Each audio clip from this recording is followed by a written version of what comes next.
여러분, 우리 주님을 사랑하시면 아멘 하십시다.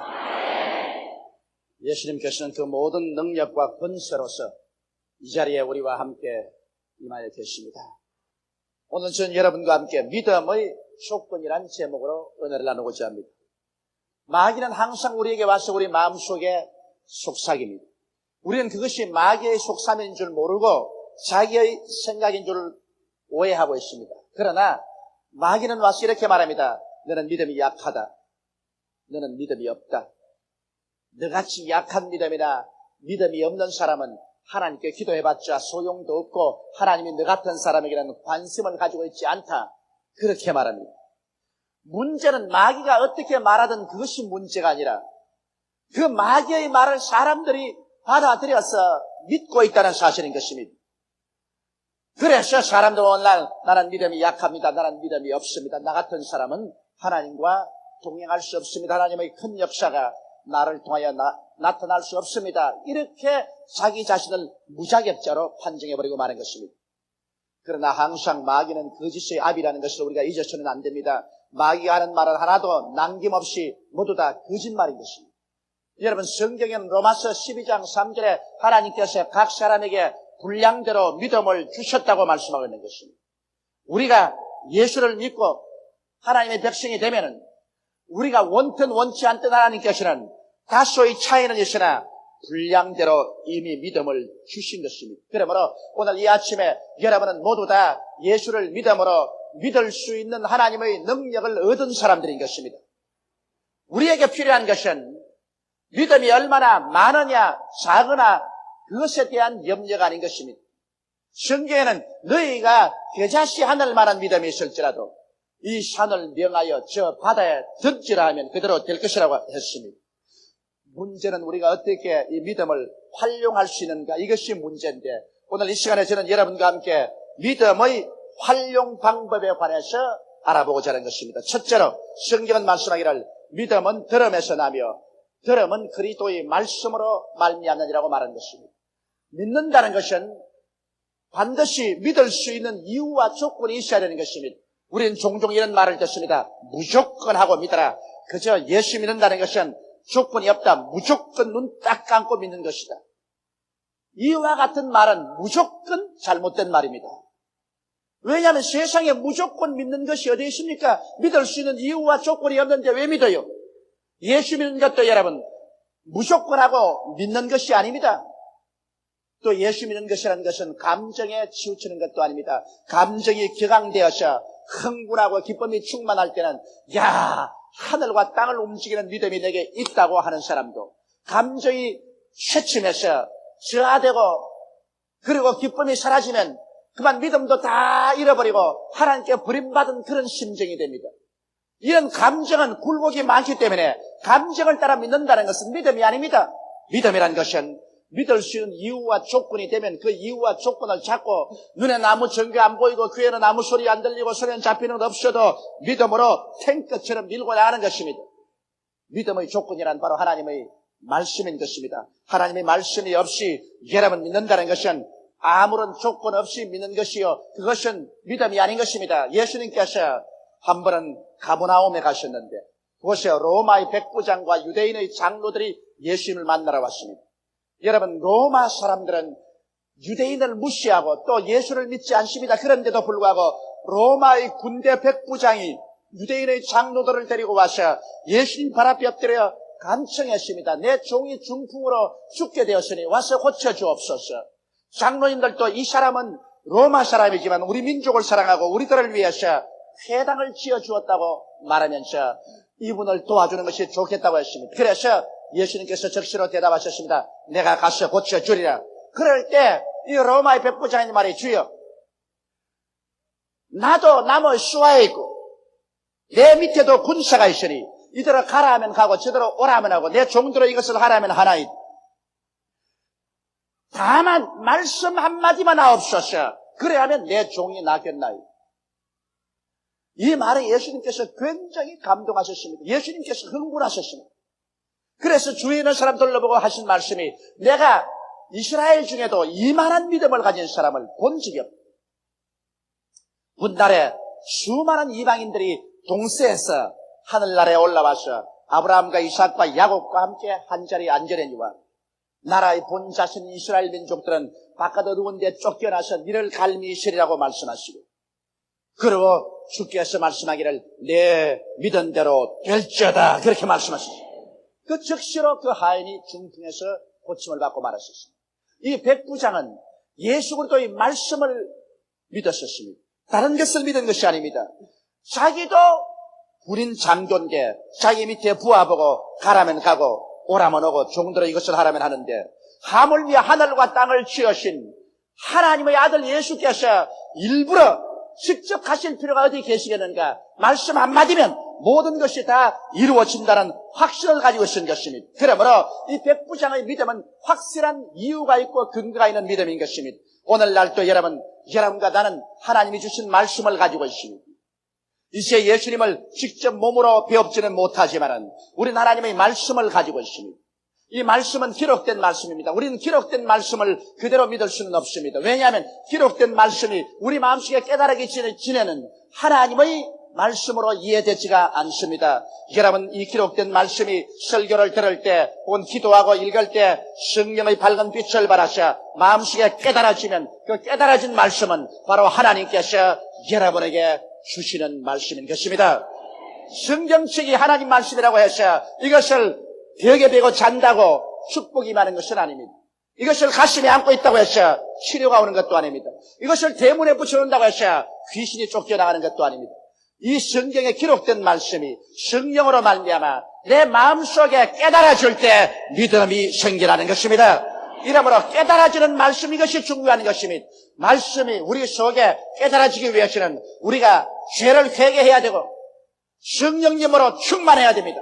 성령께서 비로소 우리의 속에 하나님의 말씀이 깨달아지게 만들어주시는 것입니다. 이러므로 우리 믿음이란 들음에서 나며, 들음은 그리스도의 말씀이 우리 마음속에 깨달아질 때 그 들음이 효과가 있는 것입니다. 이러기 때문에 오늘 우리는 많이 회개하고 많이 기도하고 성령님을 인정하고 환영하고 모셔드리고 의지해서 성령께서 하나님의 말씀을 우리의 영혼 속에 깨달아 주도록 해야 되는 것입니다. 그래서 말씀이 깨달아지면 깨달아질수록 이것은 믿음으로 변화되고 우리는 흔들리지 않는 하나님의 역사를 체험할 수 있는 것입니다. 저 하늘이 무너지고 이 땅이 꺼져도 1.1핵도 변할 수 없는 것은 우리 마음속에 깨달아진 말씀에 설 때 그렇게 되는 것입니다. 이러므로 여러분께서 무조건 믿는다고 하지 말고 깨달아진 하나님의 말씀을 믿어야 되는 것입니다. 그러므로 문제를 가지고 있을 때 이것을 해결받기 위해서 무조건 금식하고 철야만 하는 것이 아닙니다. 하나님 말씀을 듣고 하나님 말씀을 읽고 하나님이여 말씀이 깨달아져서 내게 믿음이 주어지게 하여 주옵소서. 그래서 말씀이 깨달아져서 믿음이 주어지면 그 믿음대로 하나님이 기적을 베풀어 주시는 것입니다. 이러므로 믿음은 깨달아진 말씀에 의해서 이루어진다는 사실을 우리는 꿈에도 잊지 말아야 되는 것입니다. 둘째로, 이제 믿음은 과거의 믿음이 아니요 미래의 믿음이 아니요 현재의 믿음인 것입니다. 오늘날 가장 중요한 것은 사람들이 현재의 믿음을 저버렸다는 것입니다. 과거 사람들이 어떻게 믿었다는 것은 입에 침이 마르게 말을 합니다. 미래에 주님께서 어떠한 일을 할 것이라는 것을 우리는 믿습니다라고 말합니다. 그러나 현재 하나님께서 어떻게 역사하실까에 대해서는 사람들은 믿으려고 하지 않습니다. 현대주의나 신신학자들은 이 성경은 하나의 종교 문학 집으로 생각하고 있는 것입니다. 이러므로 묵시문학이니 무슨 종교문학이니 해서 이것을 하나의 작품으로 생각하지 하나님의 계시된 말씀으로 생각하지 않습니다. 모든 구약도 신약도 다 신화로 생각하고 오늘 현대주의나 신신학자들은 오직 예수 그리스도의 사상을 받아들인 것뿐 하나님의 기적의 역사를 받아들이지 않습니다. 또 소위 말하는 보수계통의 신앙인들, 우리들까지라도 성경이 하나님의 영감으로 된 것은 철저히 믿습니다. 1.1핵도 오류가 없는 것을 믿으면서도 과거에 하나님께서는 기사와 이적을 행했다는 것을 심히 마르게 설명을 하고 기뻐합니다. 미래에 주님께서 위대한 역사를 베풀 것을 말하지만은 현재에서는 죄사함 받는 것 이외에는 아무것도 믿으려고 하지 않습니다. 이미 성경이 완성된 이후로는 우리는 그저 성경 말씀을 읽을 따름 현재 하나님의 역사가 나타나는 것은 믿으려고 하지 않습니다. 과거에 있던 병은 지금도 있고, 마귀는 지금도 있고, 가난은 지금도 있고, 저주는 지금도 있고, 슬픔은 지금에도 있는데도 불구하고 이러한 문제에 대한 해답은 현재는 아무것도 가지고 있지 않습니다.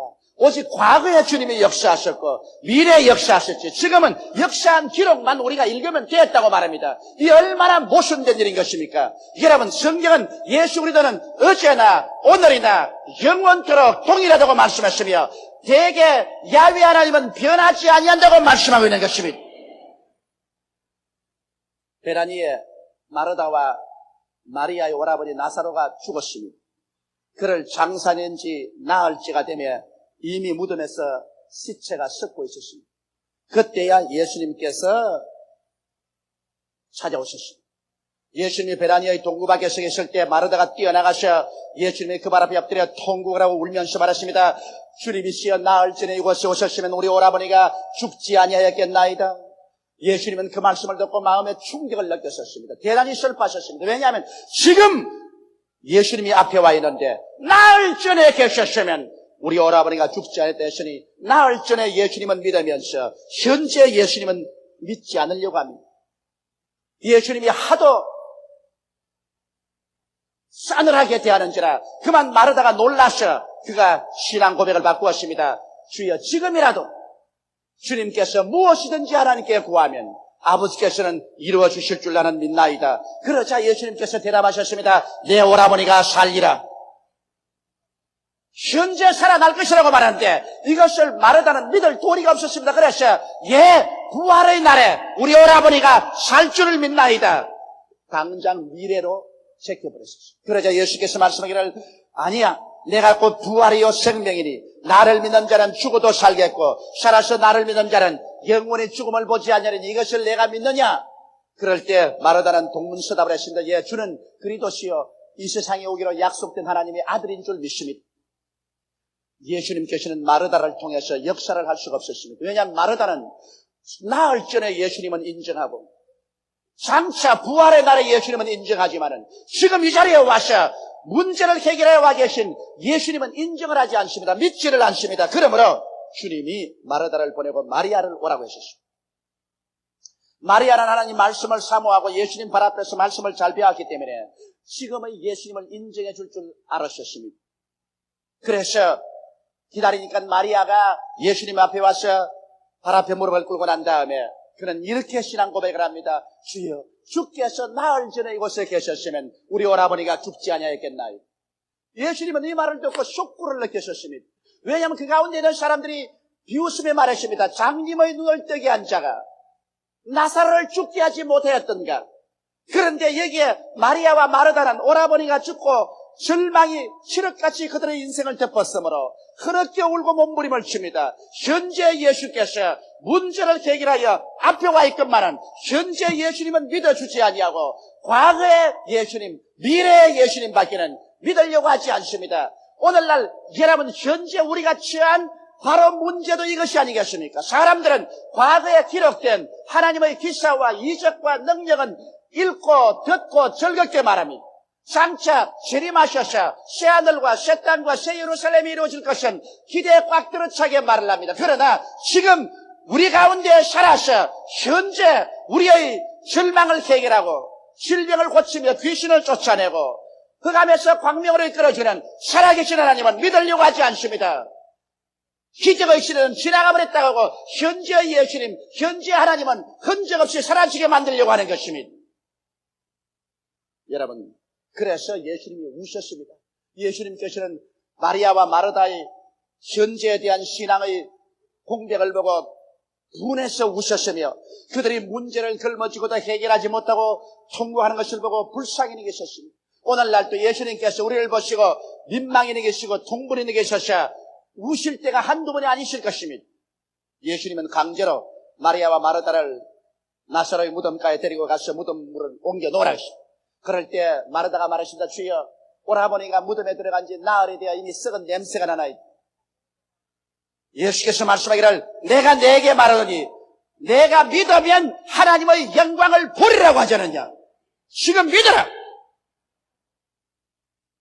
그래서 마리아와 마르다는 예수님 명령에 의해서 지금 믿고 무덤 문을 옮겨놓자. 예수님께서 나사로를 죽은 자 가운데서 살려내놓고 말한 것입니다.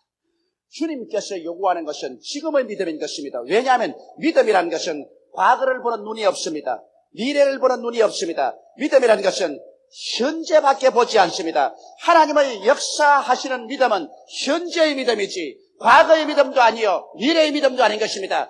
지금 믿어야 하나님께서 역사하는 것입니다. 그러므로 마가복음 11장 24절에 기도하고 구한 것은 받은 줄로 믿어라. 그리하면 그대로 되리라고 말씀하셨으며, 성경에 로마서 4장 17절로 19절까지의 말씀을 읽어보면 하나님은 죽은 자를 살리시며 없는 것을 있는 것까지 부르시는 하나님이라고 말씀하고 있는 것입니다. 그러므로 여러분, 우리가 믿는다는 것은 현재 믿는 것이지 과거에 일어난 일을 우리가 지금 믿는 것이 아닙니다.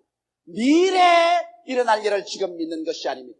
그것은 우리가 들어서 알고 즐거워하는 것입니다. 하나님이 역사하는 믿음은 현재 지금 이 자리에 믿어야 되는 것입니다. 이는 마치 씨를 뿌리는 농부와 같습니다. 농부가 한 말이, 우리 할아버지가 씨를 뿌려서 곡식을 많이 거두었다. 우리하고 지금 직접 상관은 없습니다. 우리 아버지가 과거에 씨를 뿌려서 곡식을 많이 거두었다. 우리하고 직접 상관이 없습니다. 장차 우리 자손이 씨를 뿌려서 곡식을 많이 거둘 것이다. 그 직접 우리하고 지금 상관이 없습니다. 우리하고 상관이 있는 것은 직접 내가 씨를 뿌려서 곡식을 많이 거둘 것이다. 이것이 내게 중요한 것입니다. 그러므로 믿음이란 지금 내가 씨를 뿌리는 것입니다. 과거에 아브라함이 잘 믿었다, 이삭이 잘 믿었다, 야곱이 잘 믿었다. 그것은 우리에게 중요한 정보를 제공할 것이지 지금 내가 잘 믿은 것은 아닙니다. 장차 우리의 후손들이 잘 믿을 것이다. 그거 지금 나하고 직접 관계하는 것 아닙니다. 지금 내가 믿는 것입니다. 그러므로 농부가 지금 씨를 심어놓으면 이것이 장차 싹이 나고 줄기가 나고 꽃이 피고 열매를 맺는 것처럼 지금 우리의 속에 하나님의 믿음을 받아들이면, 지금 내가 믿으면 이것이 씨를 심은 것과 같아서 내 살아가는 앞날에 열매가 맺어지고 하나님의 영광이 나타나게 되는 것입니다. 그러므로 여러분, 믿음이란 하나님 말씀을 여시는 것이고, 그 말씀은 과거에 있었다고 인정하고 있는 것이 아니라 미래에 될 것이라고 하는 것이 아니라 그 말씀을 지금 믿어야만 되는 것입니다. 지금 믿지 않는 신앙은 신앙이 아닙니다. 그렇기 때문에 수많은 사람이 교회에 왔다 갔다 하면서 기독교 신앙의 의식과 형식은 다 하지만은 그들 생활 속에 아무런 역사가 일어나지 않은 것은 지금 믿지 않기 때문에 그런 것입니다. 장차 어떤 일이 일어나겠지. 그것은 믿음이 아닙니다. 장차 좋은 수확을 얻겠지. 지금 안 심었는데 장차 무슨 좋은 수확이 있어요. 오늘 예배당에 와서 말씀을 듣는 여러분, 지금 내가 믿어야만 되는 것입니다. 지금 믿음을 내 속에 받아들여서 심어놓으면 이것이 싹이 나고 잎이 돋고 줄기가 나고 열매를 맺는 것이지, 지금 아무것도 믿음으로 안 심어놨는데 무슨 역사가 일어날 것이라고 생각하는 것입니다. 셋째로, 그러면 현재 어떻게 내가 믿어야 됩니까? 이런 질문이 있을 것인데 거기에 대한 대답을 해드리겠습니다. 현재 눈에는 아무것도 안 보이고 귀에는 아무것도 안 들리고 손에는 잡히는 것 없는데 이것을 어떻게 현재 있는 것처럼 믿을 수가 있습니까? 여러분, 아브라함도 그와 같은 고민을 가지고 있었습니다. 아브라함은 나이가 100살이 되고 그의 아내의 나이 90살이 되었습니다. 과거에 자손을 얻을 수가 없었습니다. 미래에도 이젠 자손 얻을 희망이 없습니다. 그런데 하나님께서 너희에게 자손이 있겠다고 말하는데 마음에 믿어지지가 않아요. 자기 몸이 죽은 것 같고 사라의 태에 죽은 것 같은데 어떻게 자손을 얻을 것이라고 믿을 수가 있겠습니까? 그런데 한밤중에 하나님께서 아브라함을 불러내셔서 하늘을 쳐다보고 별들을 헤아리라고 하셨습니다. 수많은 별들을 계속해서 헤아리자 그 마음이 완전히 변화가 되어서 마음속에 별들이 가득하게 되었습니다. 그래서 그 별들이 가득한 것을 바라보고 있을 때 하나님께서 그 별들 수와 같이 너희 자손들도 많을 것이라고 말했었습니다. 그래서 마음속에 그런 자손이 꽉 들어찬 것을 받아들이게 된 것입니다. 현재 몸은 늙었고 이제는 인간으로는 자손도 할 수 없는데도 불구하고 마음속에 믿음으로 지금 받아들이고 마는 것입니다. 아브라함의 가슴 속에 자손이 가득 차게 된 것입니다. 그리고 지금 믿었습니다. 그러자 하나님은 그 믿음대로 아브라함과 사라의 몸을 다시 젊은 청춘으로 복구하게 만들어서 이삭을 낳도록 기적을 베풀어 준 것입니다. 이러므로 오늘날도 여러분 눈에 아무 전가 안 보이고 귀에는 아무 소리 안 들리고 손에 잡히는 것 없는 것을 믿는 것은 없는 것을 있는 것 같이 지금 마음속에 상상으로 받아들이고 꿈꾸어보고 느끼고 감사하고 기뻐하는 방법을 통해서 우리 지금 믿음을 가질 수가 있는 것입니다. 여러분, 그러므로 여러분께서 지금 현실적으로 눈에 안 보인다고 해서 나는 없다고 말하는 사람은 하나님의 믿음의 역사가 무엇인지 전혀 모르는 사람인 것입니다. 현재 손에 잡히지 않는다고 아무것도 없다고 생각하는 사람은 이 사람은 믿음의 초보도 모르는 사람인 것입니다. 믿음이란 눈에 안 보이고 귀에 안 들리고 손에 잡히는 없어도 하나님의 약속의 말씀을 현재 이루어진 것으로 기도하고 지금 받아들이는 것입니다. 그래서 없는 것을 지금 있는 것 같이 생각하고 없는 것을 있는 것 같이 그려보고 없는 것을 있는 것 같이 느껴보고 없는 것을 있는 것으로 기뻐하고 감사하고 즐거워하는 것입니다. 그럴 때 여러분 믿음이 속에 씨앗처럼 심어진 것입니다. 제일 처음 농부가 밭에 가서 씨를 뿌릴 때 그 씨가 큰 추수로서 거두어지는 것 보았습니까? 즉시는 안 보입니다. 씨를 뿌려놓고 난 다음 농부는 마음속에 꿈을 꿉니다. 그 들판이 오곡백과로 무르익을 것을 꿈을 꿉니다. 농부의 마음속에는 그 꿈이 사라지지 않습니다. 지금 흙 속에 씨가 들어있어서 보이지 않아도 벌써 농부의 마음에는 그의 수확이 무르익은 것이 환하게 마음속에 상상이 됩니다. 그래서 세월이 지나고 시간이 지나면 그 씨가 삭이 나서 농부가 꿈꾼 대로 이루어지는 것입니다. 이처럼 여러분과 나도 하나님의 말씀을 받아들일 때 과거의 믿음, 미래의 믿음이 아니라 지금 믿음으로 받아들여야만 되는 것입니다. 그리고 지금 그러한 믿음의 역사가 이루어진 것을 마음속에 그림 그려보고 기뻐하고 감사하고 있을 때 내 마음에 믿은 것이 장차 그대로 이루어지고 마는 것입니다. 그러므로 여러분 우리가 예수 그리스도의 십자가를 믿는 것도 그와 같이 믿어야 됩니다. 예수가 2000년 전에 날 위해서 십자가에 못 박였다고만 생각하고 있으면 나하고 상관이 없습니다. 2000년 전에 십자가에 못 박인 예수와 지금 나와 무슨 상관이 있습니까? 내가 예수를 믿는 것은 시간과 공간을 초월해서 지금 십자가에 못 박인 예수님 앞에 내가 서는 것입니다. 지금 그 깨어진 몸과 흘리신 피가 나의 죄를 용서해 주옵고 지금 예수 그리스도로 말미암아 하나님과 원수된 것이 화목되어서 성령이 내게 임하셔서 성령이 지금 내게 채워진 것을 믿으며 지금 예수께서 나의 연약한 것을 친히 담당하시고 병을 짊어지고 가시기 때문에 지금 내가 병 고침 받는 것을 믿으며 지금 십자가에서 주님께서 우리의 저주를 다 짊어지고 가셨으므로 나의 낭패와 실망과 절망과 가난과 패배를 다 주님 칭찬해 주시고 아브라함의 축복으로 지금 채워주신 것을 내가 믿음으로 받아들이는 것이며 지금 내가 예수 그리스도께서 재림하실 때 나는 부활해서 올라가는 믿음을 마음속에 받아들이는 것입니다. 이러므로 예수 그리스도의 십자가 사건은 2000년 전 사건이 아니라 지금 내 앞에서 일어난 사건이며 내가 지금 그 예수님 앞에서 죄 용서함을 지금 믿음으로 받아들이고 지금 성령 충만을 받아들이고 지금 치료를 받아들이고 지금 축복을 받아들이고 지금 부활을 받아들이는 이것이 올바른 신앙인 것입니다. 지금 신앙을 받아들이지 않냐고 옛날에 그런 일이 있었다고 아는 것은 지식에 불과하는 것입니다. 장차 이런 일이 일어날 것이라고 생각하는 것은 그것은 믿음도 아닌 것입니다. 믿음이란 지금 이 시간에 십자가 밑에서 내가 오중복음을 받아들이는 것이 지금의 믿음인 것입니다. 할렐루야.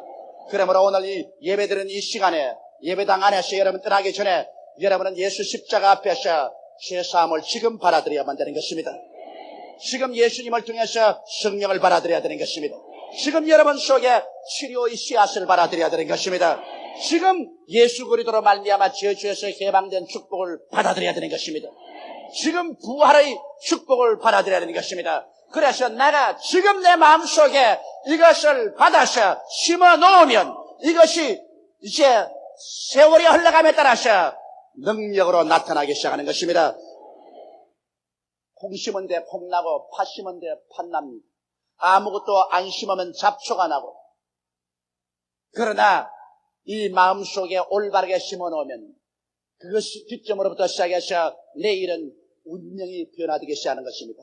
오늘날 수없이 많은 사람들이 마음속에 믿음으로 지금 받아서 심지 아니하고 장차 운명이 변화될 것을 기다리는 어리석은 사람들이 많습니다. 그래서는 안 됩니다. 지금 여러분께서 하나님 말씀으로 받아서 심고 지금 십자가 앞에서 믿음으로 받아들여서 심고 난 다음 그것을 구성하지 말고 의심하지 말고 믿음은 현재밖에 모르므로 현재 없는 것을 있는 것 같이 입으로 시인하고 그러고 계속해서 우리 죄를 회개하고 내 믿은 대로 이루어 달라고 하나님께 기도하고 그리고 하나님께 감사드리면서 살면 하나님의 역사가 일어나기 시작하는 것입니다. 성경에는 믿음이 없이는 하나님을 기쁘시게 하지 못한다고 말하는 것입니다. 믿음은 하나님과 우리가 만나는 장소인 것입니다. 그러므로 사랑하는 성도 여러분께서 이 믿음을 사용하셔서 하나님과 동행하고 하나님의 역사를 체험해야 되는 것입니다. 믿음은 뒤를 보는 눈도 없고 미래를 보는 눈도 없습니다. 믿음은 현재밖에 보이지 않습니다. 믿음은 현재밖에 모르므로 현재 없는 것을 있는 것 같이 마음속에 받아들이게 되시기를 주님의 이름으로 축원합니다. 그러면 현재로부터 시작해서 여러분의 생활은 새롭게 변화되기 시작하는 것입니다. 운명과 환경은 여러분의 마음속에 믿음으로부터 출발해서 새로운 변화가 창조되기 시작하는 것입니다. 다 같이 오겠시게 기도드리겠습니다. 전능하시고 거룩하신 아버지 하나님, 우리는 마리아와 마르다처럼 나사로의 죽은 문제를 가슴에 안고 슬퍼하고 탄식하고 있으면서도 과거의 하나님을 인정하고 미래의 하나님은 인정하지만은 지금 우리 앞에 와 계신 하나님은 지금의 신앙으로 받아들이지를 않습니다. 과거의 지식적인 신앙, 미래의 기대적인 신앙을 가지면서 지금 역사하는 살아있는 하나님의 믿음은 받아들이려고 하지 않습니다. 하나님 아버지여, 긍휼히 보시고 불쌍히 보아 주시옵소서. 아버지 마르다와 마리아가 지금 살아있는 예수 그리스도를 믿을 때 무덤 문은 열리고 나사로는 살아났었습니다. 우리 마음속에 지금의 신앙을 저버리는 그 모든 무덤의 문을 열어놓게 도와 주시옵소서. 하나님 아버지여, 오늘 이 예배당에 와서 예배드리는 우리 성도들 여러 가지 문제를 가지고 있습니다. 아버지 하나님이시여, 그 문제에 대한 해답을 지금 믿음으로 받아들이게 도와주시옵소서. 성령께서 도와주셔서 말씀을 깨닫게 하여 주시옵시고 지금 믿게 하여 주옵소서. 지금 가슴 속에 받아들이게 도와주시옵소서. 그리고 하나님의 역사가 일어날 것을 찬란하게 꿈꾸고 입으로 시인하게 도와주시옵소서. 예수님 이름 받들어 기도드리옵나이다. 아멘. 저는 오늘 여러분과 함께 하나님 주체사상이라는 제목으로 은혜를 나누고자 합니다. 주체란 사물의 주장이 되는 것을 말합니다. 하나님 주체사상이란 하나님께서 우주와 만물의 주장이 되신다는 것을 의미하는 것입니다. 우리는 가끔 민족의 주체성이라는 말을 합니다. 그것은 한 민족이 다른 민족의 지배를 받지 아니하고 종속되지 아니하고 식민지 생활을 하지 아니하고 민족 자체가 일어나서 자기들의 운명을 책임지고 발전해 나가는 것을 민족의 주체성이라고 말하는 것입니다. 우리 교회 시레빈회의 일본 아시아 선교회에서는 지난 10년 동안 일본 1천만 불령을 위해서 주체적으로 열심히 일을 했습니다. 그런데 한 2년 전인가 동경대성회를 준비하기 위해서 일본 목사님들과 우리 의원들이 함께 모였을 때 일본 목사님이 하신 말씀이 제 마음속에 지금도 역력히 기억이 납니다. 그 목사님 하신 말씀이 일본 영혼을 구원하는데 한국 사람들이 와서 주체가 되어서 모든 것을 다스리는 것은 좋지 않다. 그러므로 이제부터는 조영기 목사 동경대성회는 일본 목사들이 주체가 되어서 일본 사람들이 주관하는 그런 성회를 열어야 되겠다. 그런 말을 합니다. 바로 주체라는 의미가 그러한 의미인 것입니다. 여러분, 주체사상이란 하나님 한 분만이 유일하게 우주의 주관자가 되신다는 것입니다. 그래서 하나님만이 존경을 받고 영광을 받으며 모든 만물은 다 피조물이요 하나님의 종속체요 하나님을 따라가게 되어 있지 하나님과 대립해서 스스로 주체가 될 수 있는 것은 이 우주 가운데 진실로 있어서는 안 된다는 것입니다. 그런데 왜 오늘 우리는 하나님 주체 사상을 정죄해야 됩니까? 그 이유는 이 우주와 세계 속에 하나님 주체를 떠나서 자기가 스스로 주체라고 말하고 자기 스스로 하나님을 반역해서 존재하는 이들이 많이 있습니다. 우리가 이와 같은 위험에서 벗어나서 진실로 하나님 죽으심으로 살기 위해서 우리는 하나님 주체 사상을 분명하게 마음속에 깨달아 알아야 되겠습니다. 첫째로 여러분 하나님 주체 사상과 마귀에 관한 것을 알아봐야 되겠습니다. 하나님께서는 보이는 세계와 보이지 않은 모든 세계를 홀로 지었었습니다. 그러므로 이 우주의 창조주와 총치주는 하나님 한 분밖에 계시지 않습니다. 그런데도 불구하고 하나님이 지으신 천사들 중에 가장 아름다운 천사장 루시퍼가 하나님을 반역하고 하나님께 대립해서 자기 스스로 주체적으로 행동하려고 했었습니다. 루시퍼는 아름다운 존재였었습니다. 그는 지혜가 뛰어나고 총명이 뛰어났습니다. 그 모습이 심히 아름답고 경외로웠었습니다. 그러므로 자기의 아름다움에 그만 심취해서 그는 하루 갑자기 잘못된 생각이 들어왔습니다. 나는 하나님께 피조물이 되었다는 것을 잊어버리고 그는 하나님과 동등되어서 하나님과 대립해서 스스로 존재하고 자기 주체로 모든 일을 주관해 나가려고 작정을 했습니다. 이사야서 14장 12절로 14절에 보면 그 사실이 기록되어 있습니다. 너 아침의 아들 계명성이여 어찌 그리 하늘에서 떨어졌으며 너 열국을 엎은 자여 어찌 그리 땅에 찍혔는고 내가 내 마음에 이르기를 내가 하늘에 올라 하나님의 뭇별 위에 나의 보좌를 높이리라.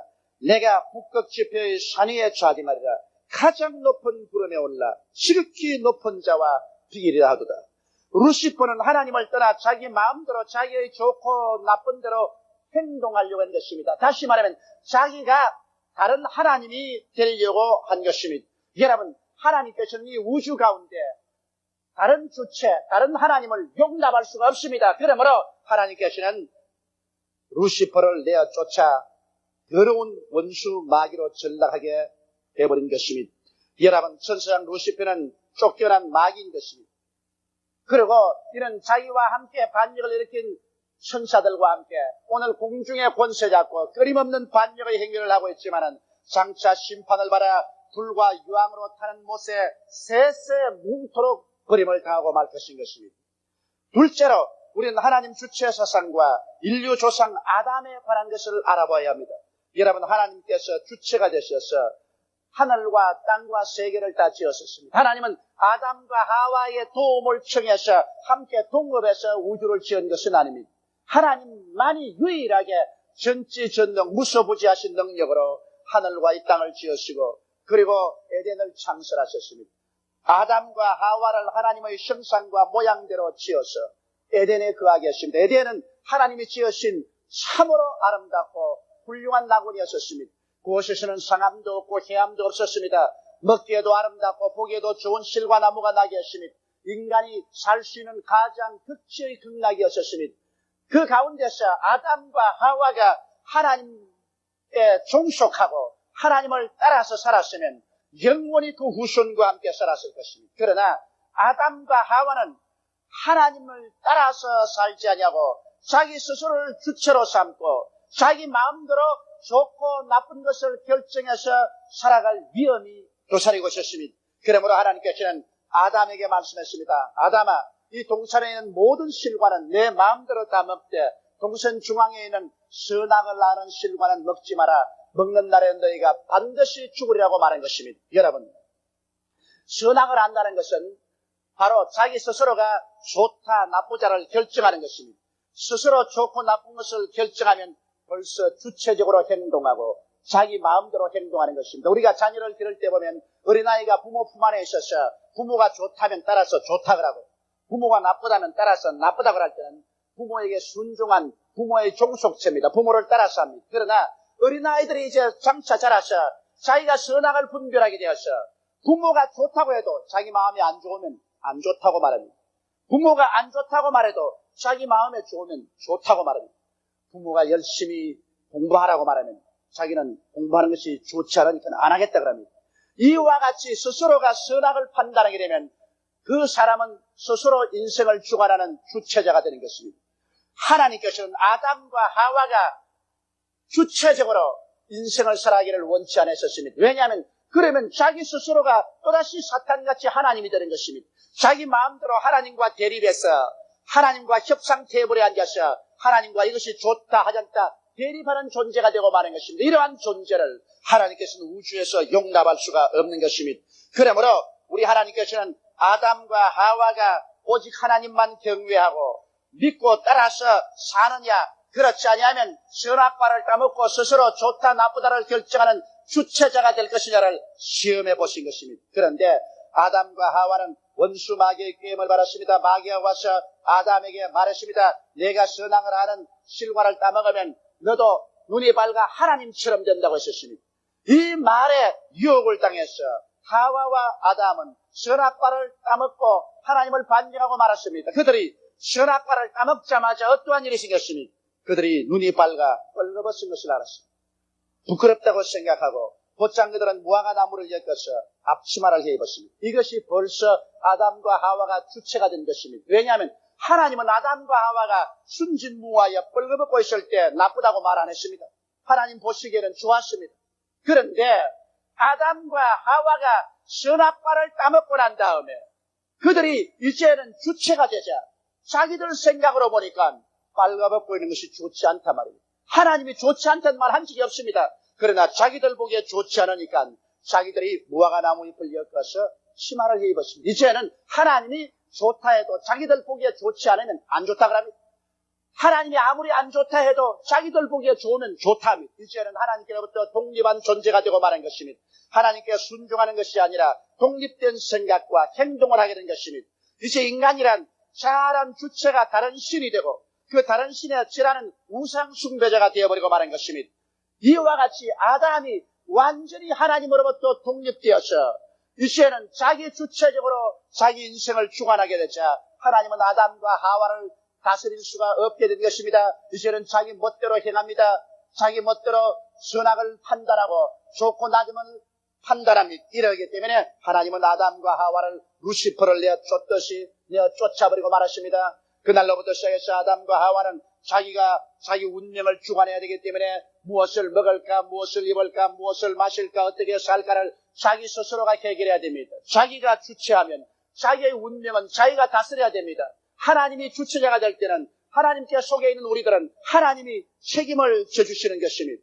이러므로 인간은 스스로 주체해서 살지 않게끔 만들어 놓았는데 그만 인간이 마귀의 꾀임에 빠져서 스스로 운명을 결정하고 스스로 선악을 판단하며 스스로 자립해서 살려고 했기 때문에 하나님께 버림을 받은 무력한 신이 되어버리고 말한 것입니다. 그때 이로부터 시작해서 지금까지 인간은 스스로의 운명을 주관하고 살려고 했지만 능력이 없기 때문에 전쟁과 전쟁 소문이 그치지 아니하고 인류 문화는 파괴, 슬픔과 고통을 겪으며 살아온 것입니다.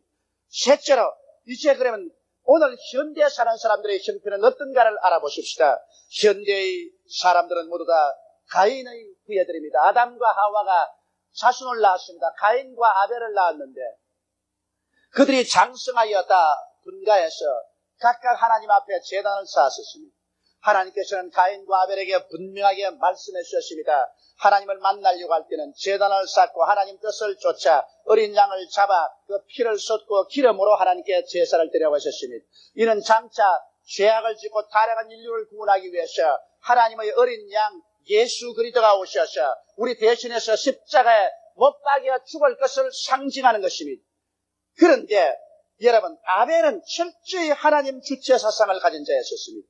그래서 아벨은 하나님의 말씀을 그대로 믿고 순종하는 자였었습니다. 이래서 제단을 쌓아 어린 양을 잡아서 피를 흘리고 기름으로 하나님께 순종해서 드렸더니 하나님이 기쁘게 받으시고 아벨을 의롭다고 만들어주셨습니다. 의인이 된 것입니다. 그러나 가인은 그렇지 않았습니다. 가인은 철저히 인본주의적인 인간 주체 사상을 가진 자였습니다.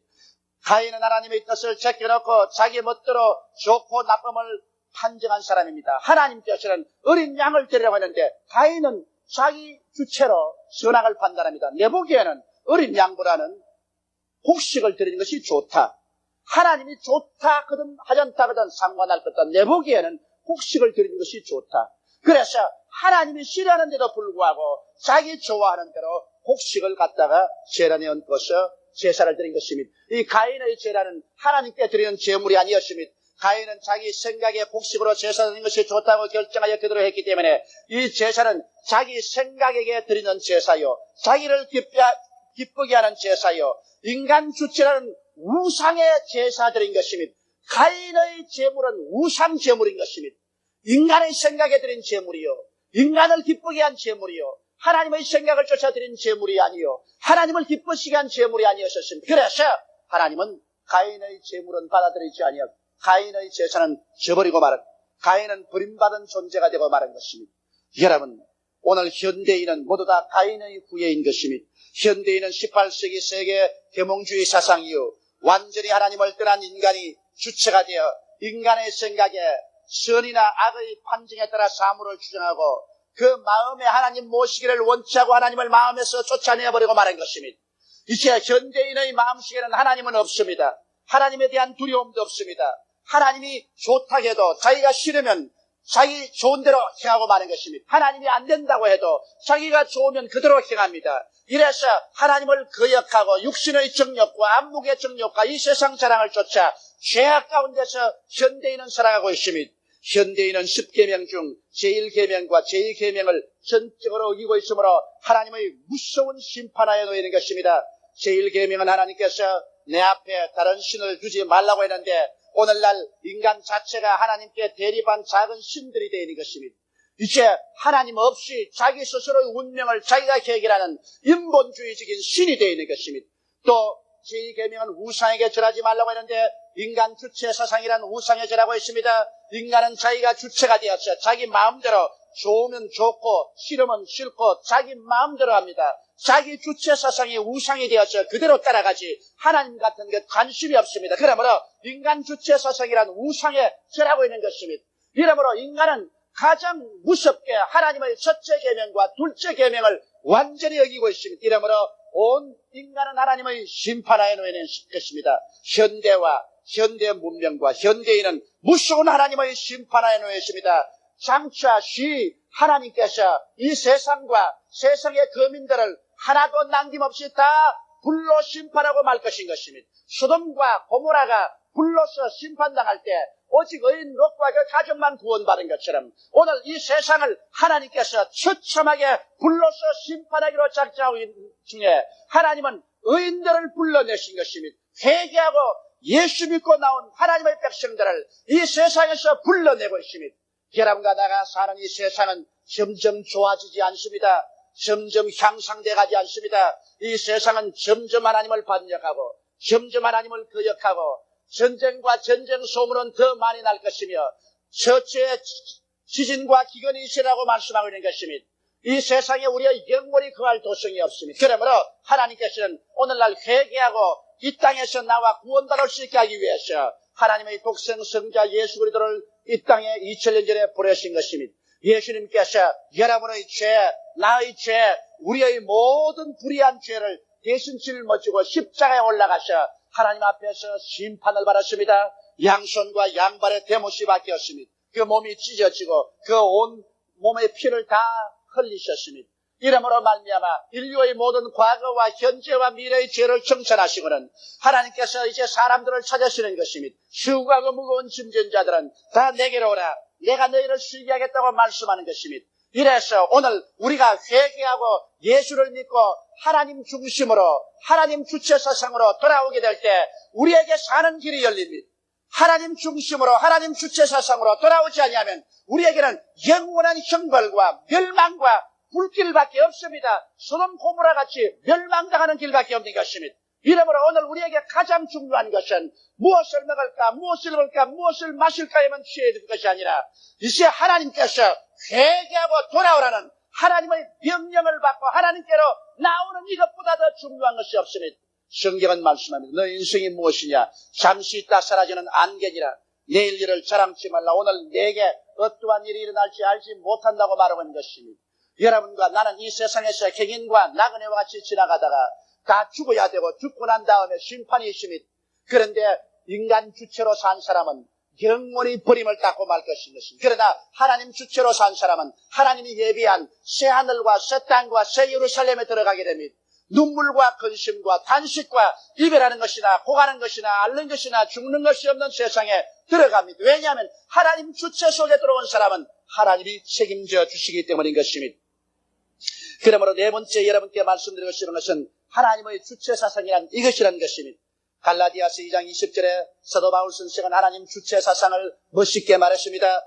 내가 그리스도와 함께 십자가에 못 박였나니 그런즉 이제는 내가 산 것이 아니요 오직 내 안에 그리스도께서 사신 것이라. 내 스스로 마음대로 살고 내 스스로 주장하며 살던 인간 우상, 내 자신을 그리스도와 함께 십자가에 못 박아버리고 회개하고 자복하고 예수를 구주로 모시고 하나님을 모시고 이제는 예수 중심, 하나님 중심으로 사는 삶으로 돌아왔다는 바울의 신앙 고백이 바로 하나님 주체 사상의 신앙 고백인 것입니다. 이제 내가 산 것이 아니요 내 안에 그리스도가 사신 것이요 이제 내가 산 것이 아니요 내 안에 하나님이 사신 것입니다. 이제 내 중심으로 살지 않고 하나님 중심으로 살고 나의 선악 판단을 따라 살지 않고 하나님의 선악의 판단을 따라서 살며 나를 따라 살지 않고 하나님을 쫓아 살며 내 주체가 아닌 하나님께 종속된 삶을 사는 것, 이것이 하나님 앞에 주체 신앙인 것입니다. 인간이란 작은 신, 인본주의적 인간 주체란 우상을 십자가에 못 박아버려야만 하는 것입니다. 그리고 오직 우리 안에 그리스도와 하나님만 중심으로 사는 이와 같은 신앙생활을 하게 될 때 하나님께서 여러분과 나를 책임져 주시는 것입니다. 전적으로 예수님을 믿고 예수님께 순종하는 삶, 예수님께서 내 안에 살아주시는 삶, 하나님만 유일한 주체여 오직 우리는 하나님께 종속된 하나님을 따라가는 삶, 이런 삶을 사는 사람은 행복한 사람인 것입니다. 왜냐하면 이런 사람은 하나님이 책임져 주시기 때문인 것입니다. 여러분, 저는 30년 동안 목회하면서 많은 사람에게 결혼을 해주었었습니다. 결혼 주례만 해준 것이 아니라 중신을 써준 것입니다. 결혼 중신만큼 힘든 것이 없습니다. 신랑 편에서는 신부 자랑해줘야 되고 신부 측에서는 신랑 자랑해줘야 되고 그러면 거짓말도 좀 섞어야 됩니다. 힘이 듭니다.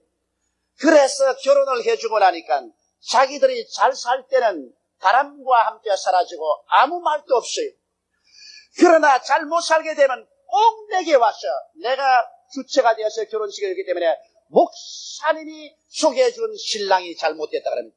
목사님이 소개해준 신부가 모양이로 내게 책임을 자고 돌립니다. 그래서 이제부터는 절대로 결혼 소개 안 하기로 결심을 했었습니다. 자기들이 연애해서 눈이 맞아 결혼을 하고 나면은 이제 잘 때나 잘못 때나 내 책임입니다. 잘못 살면 내 손으로 내 눈을 찔렀습니다. 그렇게 말하지 목사님 때문에 내게 책임 안 돌립니다. 여러분, 무엇이지 자기가 주체로 하면 자기가 책임져야 돼요. 목사가 주체로 했으면 목사가 책임져야 되고 자기가 주체로 했으면 자기가 책임져야 돼요. 인간은 타락하고 난 다음 자기 주체가 되어서 하나님을 등지고 남았기 때문에 자기의 삶을 전부 자기가 책임져야 돼요. 그러나 우리가 회개하고 예수 믿고 하나님 중심으로 나오면 이제 하나님이 주체자가 되시고 주관자가 되시기 때문에 하나님이 여러분과 나의 생활을 다 책임져서 무엇을 먹을까, 무엇을 입을까, 무엇을 마실까, 어떻게 살까 할 것을 책임져 주시는 것입니다. 여러분, 그러므로 예수 믿는 사람은 이런 것에 관심하지 않습니다. 성경은 뭐라고 말합니까? 너희는 무엇을 먹을까, 무엇을 입을까, 무엇을 마실까 염려하지 말라. 이런 다 이방인들이 염려하는 것이요. 너희 천부께서는 너희에게 이러한 것들이 있어야 될 줄을 아시느니라고 말씀하신 것입니다. 하나님이 주체가 되심으로 우리가 하나님을 종속해서 따라가는데 하나님이 책임 안 질 리가 만무한 것입니다. 그러므로 하나님은 우리의 믿음과 기도에 응답을 해주시게 되는 것입니다. 우리들은 자기 주체 생활을 포기하고 예수님을 믿고 하나님 주체로 돌아온 이후에도 항상 마음구석에 다소의 체인은 있지만 자기 마음대로 선악을 판단하고 행동하려는 작은 방종의 자라는 신, 즉 우상의 도사리고 앉아 있습니다. 오늘 예수 믿는 사람들은 우상에 절하지 않는다고 큰 소리 하는 사람 많습니다. 나는 금이나 은이나 돌로 만든 우상에 절하지 않습니다. 그러나 여러분, 모든 사람들이 크고 작은 우상을 가슴속에 가지고 있습니다. 그것은 자기 주체 사상인 것입니다. 자기가 마음대로 선악을 판단합니다. 하나님이 안 된다고 해도 아이고 내가 좋으니까 하겠어요. 하나님이 된다고 해도 아이고 내가 싫으니까 안 하겠어요. 예를 들어 말하면 하나님이 11조를 드리려고 할 때 내 마음속에 내가 스스로 판단합니다. 아직 우리 생활이 어려우니까 하나님은 11조 드리라 해도 나는 안 드리겠어요. 또 11조가 많아지면 아이고 하나님 아까우니까 이걸 가지고 사업해서 나중에 몽땅 들이지요. 또 혹은 사업체에 11조를 제껴놓고 아버지 그것은 돌아보지 마소서 생활에 11조만 드리겠나이다. 여러 가지 우리 마음속에 자기가 선악을 판단합니다.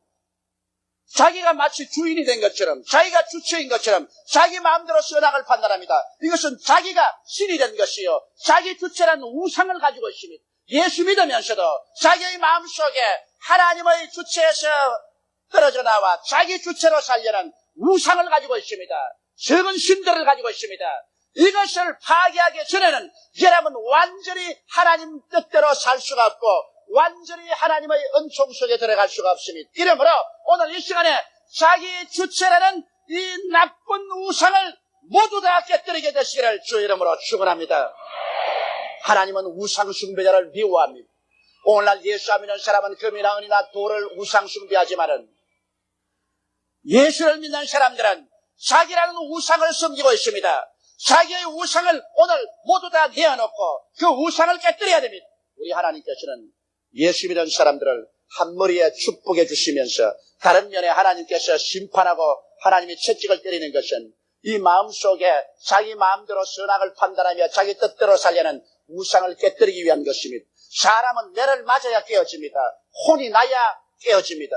그렇기 때문에 예수 믿고 난 다음 시험과 환난이 다가오면 하나님 왜 시험과 환난이 다가오냐고 고함치지 마십시오. 왜냐하면 하나님께서는 여러분 자신의 그 우상을 깨뜨리고 그 우상을 멸하고 난 다음에 더 큰 축복을 주기 위해서 하나님이 시험을 보내시는 것입니다. 적게 깨어진 사람은 적게, 많이 깨어진 사람은 많이, 전적으로 다 깨어진 사람은 하나님의 품속에 들어와서 살게 되는 것입니다. 많은 주의 종들 보고 제가 말을 합니다.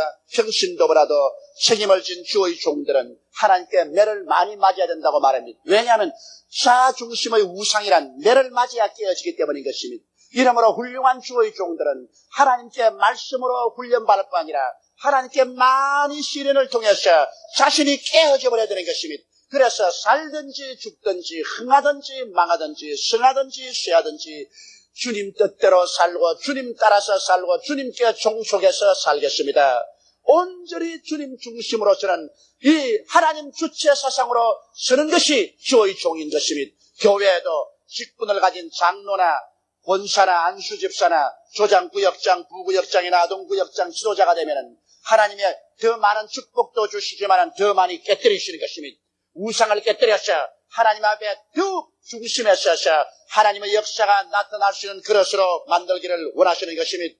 이러므로 사랑하는 성도 여러분, 우리는 이 땅에서 살면서 끝까지 우리 마음속에 계속해서 머리를 쳐드는 작은 적은 우상, 자기 주체로 살려는 이 자의 신 우상을 철저히 깨뜨리고 주님 중심으로 서서 하나님의 영광만 위해서 살게 될 때 하늘문이 우리 위에 열려 있을 것이요 하나님이 우리를 책임져 주실 것이요 들어오며 나가며 꼴을 얻게 될 것이요 주의 기사와 이적이 우리 생활에 나타날 것이요 우리가 부르짖을 때 하나님이 내가 여기 있다고 대답할 것이요 우리 앞에서 하나님이 인도하고 우리 뒤에 하나님의 영광이 우리에 주실 것입니다. 이것은 우리가 깨어져 버리기 때문에 하나님이 책임져 주시고 인간 주체를 저버렸기 때문에 하나님 주체 사상으로 살고 하나님 중심으로 살기 때문에 하나님이 책임져 주시는 것입니다. 다 같이 고개숙여 기도드리겠습니다. 전능하시고 거룩하신 아버지 하나님, 우리는 주를 믿는다고 주여 주여 하면서도 주를 믿기보다는 자기를 믿고 주를 섬기는 것보다는 자기를 섬기고 살아온 적이 얼마나 많습니다. 아버지 하나님이시여 예수 믿는 것처럼 형식은 갖추어 놓아도 실제로는 하나님 이용해서 자기 잘 먹고 잘 입고 잘 살려는 자기 우상에 경배하고 저런 가인의 재단 가지고 있은 적이 얼마나 많습니까? 신앙의 재단은 가지고 있지만은 하나님 뜻을 따라 살지 아니하고 자기 뜻대로 살고 하나님의 뜻을 따라 드리지 아니하고 자기 뜻대로 드리는 자기에게 섬기는 우상 숭배를 얼마나 했습니까? 하나님 아버지 오늘 이 시간에 주님 앞에 기도하오니 자기 주체 사상을 깨뜨리게 도와주시옵소서. 하나님 주체 사상으로 돌아오게 도와주시옵소서. 그래서 하나님만 섬기고 하나님만 따라가게 도와주시옵시고 하나님께만 영광을 돌리게 도와주시옵기 간절히 기도합니다. 그래서 하나님께서 우리를 책임져 주시고 우리의 기도에 응답하시고 우리의 생활에 같이 하시며 우리를 이끌어 주실 수 있는 자리에 들어서게 도와주옵소서. 아버지여, 오늘 우리 마음을 활짝 열어놓게 도와주시옵소서. 우리의 마음속에 오직 예수님만 점령하게 도와주시옵소서. 이제 하나님 뜻만 따라 살게 도와주옵소서. 예수님 이름 받들어 기도드리옵나이다. 아멘. 오늘 저는 여러분과 함께 자연의 법과 성령의 법이라는 제목으로 은혜를 나누고자 합니다. 법이 없는 세계, 즉 무법천지의 세계를 우리는 결코 상상할 수 없습니다. 정말로 법이 없는 세계가 있다고 한다면 그런 세계는 생지옥이 되고 말 것인 것입니다. 그러나 실상 이 우주 안에는 법이 없는 곳이 없습니다.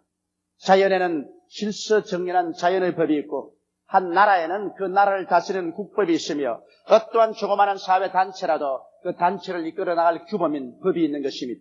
한 개인에게는 그 가슴 속에는 양심의 법이 있고 우주에는 우주를 다스리는 성령의 법이 있는 것입니다. 우리들의 삶의 발전과 행복은 이 법들을 지킴으로 보장되며 이 법들을 어길 때는 조만간에 형벌을 받게 되는 것입니다. 나라의 법을 어기면 나라의 국법에 의해서 형벌을 받고 자연법을 어기면 자연 법칙에 의해서 벌을 받게 되고 하나님의 법을 어긴 사람은 조만간에 하나님의 심판을 받게 되는 것입니다. 오늘 인류의 문명의 발전은 자연의 법칙을 발견하고 그것을 이용함으로 옛날에는 꿈에도 생각할 수 없는 일들을 성취하게 되고 인간은 삶의 영역을 거대하게 넓혀놓은 것입니다. 자연도 그 배후에 숨어있는 법을 연구실에서 과학자들이 발견해내어서 이것을 우리 생활에 적용함으로 우리의 생활을 행복되게 하고 발전하게 만들어주신 것입니다. 이와 같이 영적인 법칙도 성경에 기록되어 있는데 이 영적인 법칙을 알아내고 이 법칙을 따라서 우리 삶을 살아가면 우리 영적인 법칙 속에 나타나는 하나님의 위대한 기적을 체험할 수 있는 것입니다. 이 세상에는 자연의 법칙만 있는 것이 아니라 자연 그보다 더 위대한 신령한 영적인 법칙이 있는 것입니다. 수많은 사람들은 자연의 법칙만 따라서 살지만은 오늘날 영으로 거듭나게 되면 이 신령한 하나님의 법칙을 쫓아 살 수 있습니다. 예수님께서도 사람이 떡으로만 살 것이 아니요 하나님의 입으로 나오는 모든 말씀으로 살 것이라고 말씀하신 것입니다.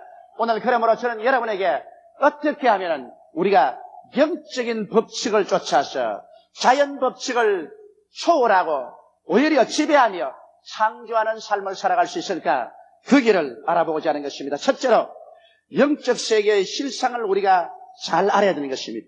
성경에 보면 눈에 보이는 것은 보이지 아니한 것으로 말미암았다고 말하셨습니다. 현재 여러분 보는 이 모든 자연 현상, 삼라만상은 그 자체 스스로가 우연히 만들어진 것이 아닙니다. 모든 만물은 영이신 하나님의 손길에 의해서 만들어진 것입니다. 성경 창세기에 보면 땅이 공허하고 혼돈하며 흑암이 깊은 위에 있을 때 하나님의 영이 수면에 운행하시더라고 하셨습니다. 그래서 영이신 하나님께서 빛이 있으라고 하시며 빛이 생겼습니다. 그리고 물이 하늘 위의 물과 하늘 아래 물로 나누어지고 궁창이 생겨나라고 말씀하자 영이신 하나님의 명령에 따라서 그렇게 되었습니다. 영이신 하나님께서 명령하심에 온 천하의 물이 한 곳으로 모이고 묻이 드러나고 그곳에 각종 열매 맺는 풀과 나무가 나타나셨습니다. 영이신 하나님께서 하늘에는 해와 달과 별들이 나타나서 빛이라고 말할 때 그대로 되었습니다. 영이신 하나님께서 공중에는 새들이 물속에는 물고기들이 놀라고 하실 때 그대로 되었습니다.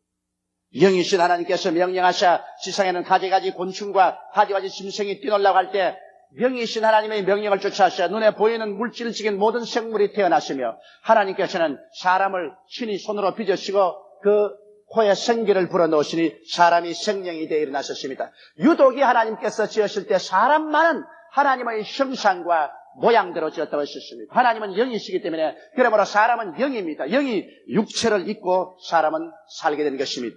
그래서 여기 보시다시피 하나님께서는 모든 만물을 지으셨습니다. 그러므로 모든 만물은 그 만물보다 먼저 계신 하나님 영으로 지음을 받았었습니다. 이러므로 눈에 보이는 물질은 영에서 나온 것입니다. 여러분, 인간은 물질이 아니고 영입니다. 사람은 하나님의 형상과 모양대로 지음받은 영이기 때문에 사람이 타락하기 전에 하나님의 영과 동행할 때는 사람은 모든 만물을 지배하고 다스리며 살도록 만들어난 것입니다. 결코 사람이 운명과 환경의 노예가 되도록 시험을 받지는 않으셨습니다. 창세기 1장 27절 28절에 보면 하나님의 자기 형상 곧 하나님의 형상대로 사람을 창조하시되 남자와 여자를 창조하시고 하나님이 그들에게 이르시되 생육하고 번성하여 땅에 충만하라. 땅을 정복하라. 바다의 고기와 공중의 새와 땅에 움직이는 모든 생물을 다스리라 하시니라. 그렇게 말씀하셨습니다. 영인 인간에게는 하나님께서 물질적인 이 세계를 정복하고 모든 생물을 다스리라고 말씀하는 것입니다. 그러므로 원래 영은 모든 만물을 창조하고 다스리며 지배합니다. 사람이 타락하기 전에 사람은 하나님의 형상과 모양대로 지음받은 영이기 때문에 사람은 운명과 환경의 지배를 받을 수가 없었습니다. 운명과 환경을 정복하고 지배하고 다스릴 수 있는 것이 사람이었습니다. 그러므로 사람은 만물보다 위대하게 시험을 받았던 것입니다. 그런데 왜 오늘 현상같이 사람은 죄악의 노예가 되고 절망에 포로되었었으며 질병에 짓밟히고 가난과 낭패와 실망의 노예가 되었으며 심지어는 처참하게 죽음의 패배자가 되고 말한 것입니다. 왜 인간은 운명의 노예가 되고 환경의 피지배자가 되고 말한 것입니까? 그 이유는 사람이 영으로 존재하지 아니하고 그 영이 타락해서 죽어버리고 말았다는 것입니다. 이것이 인간 세계의 비극인 것입니다. 하나님께서 에덴 동산을 지으시고 보기에도 아름답고 먹기에도 좋은 실과를 나게 하시고 아담과 하와를 그곳에 두시며 너희는 땅을 정복하고 만물을 지배하라고 말씀하셨으나 한 가지 일은 허락하지 않으셨습니다. 모든 실과는 다 먹되 동산 중앙에 있는 선악을 아는 실과는 먹지 마라. 먹는 날에 너희가 죽으리라. 그 선악을 아는 실과는 하나님의 통치권을 말하는 것입니다. 하나님의 위엄과 권위를 말하는 것입니다. 그런데 마귀의 꾀임을 받아서 아담과 하와가 하나님의 통치권을 짓밟았습니다. 하나님의 권위에 대해서 도전했습니다. 자기들도 하나님처럼 되려고 하자 심판을 받아 에덴에서 쫓겨나오고 영이 죽어버리고 마는 것입니다. 그래서 인간은 영적인 존재가 자연적인 존재, 육체적인 존재로 타락해버리고 말았습니다. 그때부터 시작해서 인간은 육체가 되고 말한 것입니다. 인간은 자기의 혼을 가지고서 육체 속에 살면서 자연의 법칙에 따라 살 수밖에 없는 운명적인 존재가 되고 말한 것입니다. 이러므로 여러분 그때부터 시작해서 인간은 영적인 세계는 전혀 알지 못하게 되고 마는 것입니다. 인간은 오직 자연적인 법칙의 노예가 되어서 사는 길밖에 몰랐었습니다. 성경에는 고린도전서 2장 14절에 보면 육에 속한 사람은 하나님의 성령의 일을 받지 아니하느니 저희에게는 미련하게 보이며 또 깨닫지도 못하나니 이런 일은 영적으로만 분별함이라고 말하고 있는 것입니다. 이제 영이 죽고 육에 속한 사람은 여러분 영적 세계는 절대로 알 수가 없습니다. 그 사람이 아무리 공부를 많이 해서 학위를 수없이 가졌다고 해도 그것은 세상적이요 자연적이요 물질적인 환경에 대한 박식이지 영에 대한 것은 전혀 모릅니다. 그렇기 때문에 그들에게는 성경은 어리석게 보입니다. 그리고 교회 나가는 사람 바보같이 보입니다. 그리고 영적인 세계는 그들에게 존재하지 않습니다. 오직 이성과 과학 이외에는 전적으로 부인하는 것이 오늘날 육에 속한 사람들의 모습인 것입니다. 그러므로 영계를 찾기 전에는 인간은 자연적인 존재로서 육체적인 인간으로서는 운명의 지배를 받으며 환경의 지배를 받습니다. 이것을 이성과 과학을 통해서 벗어나려고 몸부림을 치고 있지만 인간은 결코 죄의 포로에서 놓여나지 못하며 절망에서 소망을 얻을 수가 없습니다. 병에서 완전한 개방을 얻지 못하고 저주를 벗어나지도 못하며 결국 종국적인 죽음에서 아무리 장기 이식을 해도 영원히 살지 못합니다. 인간은 운명과 환경의 지배하에 놓여 있게 된 것입니다. 우리가 어떻게 하면 도로 하나님이 주신 정부하고 다스리는 지배권을 복구할 수 있을까요? 그것은 사람이 영으로 거듭나는 도리밖에 없습니다. 영이 살아나면 물질인 자연을 지배하고 다스릴 수 있습니다. 어떻게 하면 영으로 거듭날 수 있을까요? 오늘 두 번째 여러분께 말씀드리고 싶은 것이 바로 그것입니다. 영적인 세계로 도로 찾는 길은 여러분 거듭나는 길밖에 없습니다. 예수님께서 요한복음 3장 5절로 6절에 예수께서 대답하여 가라사대 진실로 진실로 내게 이르노니 사람이 물과 성령으로 나지 아니하면 하나님 나라에 들어갈 수 없느니라. 육으로 난 것은 육이요 성령으로 난 것은 영이니라고 말씀하신 것입니다. 그러므로 부정모혈로 태어난 인간은 육체일 따름인 것입니다. 그러나 우리가 예수 그리스도를 통해서 거듭나면 영적으로 태어나게 되는 것입니다. 이는 혈통으로나 육적으로나 사람의 뜻으로 나지 아니하고 하나님 아버지께로 태어나는 것을 말하는 것입니다. 그래서 영적으로 태어나서 육의 사람이 영의 사람이 될 때 그 사람은 일어나서 육의 세계를 정복할 수 있습니다. 왜냐하면 모든 물질은 영에서 나왔었습니다. 그러므로 영은 물질보다 위대합니다. 영은 물질을 창조하고 정복하며 지배합니다. 여러분과 내가 육체적인 인간으로 있을 때는 자연의 노예가 되어 있지만 영으로 태어나면 운명과 자연을 정복하고 다스릴 수가 있게 되는 것입니다. 어떻게 하면 영적으로 태어날까요? 성경에는 회개하라, 천국이 가까웠다 했었으니 우리는 하나님을 거역하고 산 삶을 철저히 회개하고 예수님께서 우리를 위해서 십자가에 못 박여 우리의 모든 하나님을 거역한 죄악을 다 청산했다는 사실을 믿고 부활하신 예수님을 내가 구주로 모셔드리면서 입술로 예수께서 나의 구주가 되었다는 것을 고백하면 하나님의 성령께서 오셔서 여러분과 내가 영적으로 태어나게 되는 것입니다. 성경은 말씀하기를 누구든지 그리스도 안에 있으면 새로운 피조물이라 이전 것은 지나갔으니 보라 새 것이 되었다고 말씀하고 있는 것입니다. 육의 사람이 영의 사람으로 변화되는 것을 말하는 것입니다. 오늘 이 시간 예수를 구주로 믿으신 여러분 아멘 하십시다. 그러면 여러분은 육의 사람이 아니라 영의 사람인 것입니다. 육에 있지 아니하고 영에 있습니다. 이 세상에 수많은 사람이 함께 살지만은 똑같은 인간은 아닙니다. 믿지 않은 사람은 육의 사람이요 믿는 사람들은 영의 사람들인 것입니다. 그러므로 우리가 영적으로 태어났었으면 이제 영적인 세계에서 성장해야 되는 것입니다. 우리가 자라야 영적인 능력을 발휘할 수 있는 것입니다. 어떻게 하면 영적 세계에서 자랄까요? 영적 세계에서 자라기 위해서는 먼저 성령으로 충만함을 발휘해야 되는 것입니다. 우리 예수 믿고 나면은 하나님께서 우리의 신앙을 인도할 성령을 보내주십니다. 성령을 충만히 발하셔 성령이 우리를 가득 채우면 우리는 영적인 세계가 환하게 밝아지는 것을 체험할 수 있습니다. 그래서 진리를 깨달을 수 있고 알 수가 있습니다. 이러므로 성령 충만은 여러분과 내가 영적으로 성장하는데 필요 불가피한 체험인 것입니다.